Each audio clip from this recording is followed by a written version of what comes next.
J'imagine que quand vous entendez Isaac Newton, vous pensez immédiatement au personnage emblématique du monde scientifique, connu pour avoir fondé la mécanique classique et la théorie de la gravitation universelle. Mais il a apporté énormément d'autres éléments à la cause scientifique par ses expériences, notamment celle de la décomposition de la lumière blanche avec un prisme en un spectre de couleurs. Le spectre d'une lumière blanche seul correspond alors à un spectre continu. Joseph von Fraunhofer, un physicien allemand, décide alors en 1816 de réaliser le spectre du Soleil. On pourrait penser retrouver le même spectre continu de la lumière blanche, mais surprise, ce n'est pas le cas. On observe alors à la place ce même spectre contenant des raies plus ou moins sombres.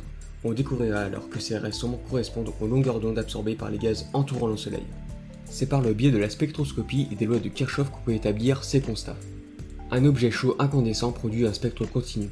Un gaz peu dense et chaud produit un spectre de raies de différentes couleurs, donc non continu. Un objet chaud entouré des gaz froids produit un spectre continu présentant des raies sombres. Il y a donc absence de certaines couleurs. Le spectre de raies d'un élément chimique correspond à sa carte d'identité.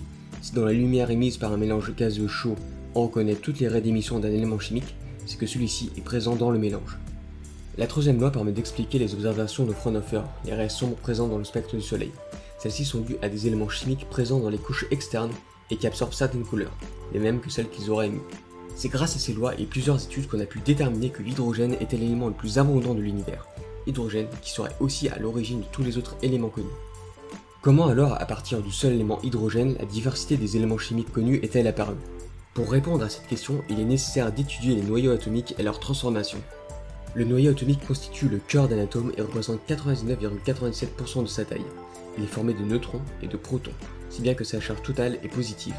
C'est le nombre de protons contenus dans le noyau qui est caractéristique de l'élément chimique. On l'appelle le numéro atomique. Au-dessus de celui-ci se trouve le nombre de masse, qui correspond à la somme des protons et des neutrons. On distingue deux réactions des noyaux, les réactions de fission et de fusion.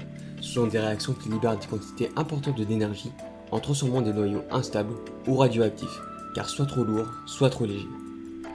La fission nucléaire désigne la division d'un noyau lourd en deux noyaux plus légers à la suite d'un choc par un neutron. La fusion nucléaire désigne quant à elle la réunion de deux noyaux légers pour former un noyau plus lourd. Quoi qu'il en soit, toutes les deux ont comme résultat d'aboutir à une situation plus stable. C'est donc par ces réactions à partir de l'hydrogène initial que se sont formés les différents éléments. On notera que la matière connue de l'univers est formée principalement d'hydrogène et d'hélium, alors que la Terre est surtout constituée d'oxygène, d'hydrogène, de fer, de silicium, de magnésium, et les êtres vivants de carbone, d'hydrogène, d'oxygène et d'azote. Les deux réactions dont on a parlé se regroupent sous le phénomène de la radioactivité, résultant de la désintégration d'un noyau atomique individuel. La radioactivité est aléatoire, inéluctable, spontanée et indépendante de la substance dans laquelle le noyau radioactif se trouve.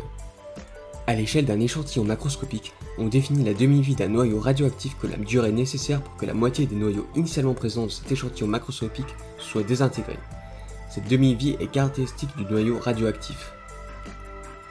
La décroissance d'éléments désintégrés, à l'instar du carbone 14, permet dans certains cas de dater certains objets.